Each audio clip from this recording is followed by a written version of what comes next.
How to add end screen on YouTube video. So first go to your YouTube homepage and then click on a create button here at the top right.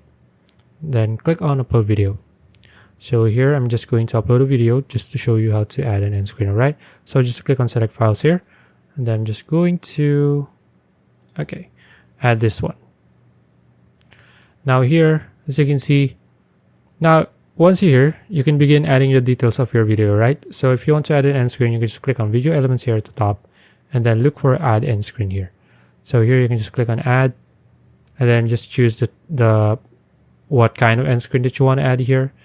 Or if you're not satisfied with the templates here, you can just click on element here and then choose what you want to add, whether you want to add a video or a playlist or the subscribe button or the channel.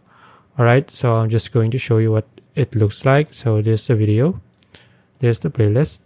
So just choose one playlist. As you can see, it looks like this. Now if you want to add a subscribe button, it would look like this. And then if you want to add a channel, it'll look like this, and then just search for a channel.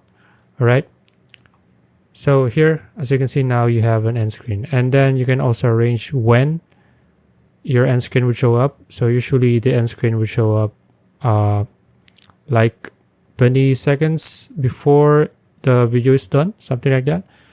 You can just arrange when the end screen will show up here, so you can see. And then once you're done, you can just click on save. And then here you can just start publishing your video. Alright, so that's it. If you found this video useful, please like and subscribe for more videos like this. See you in the next one.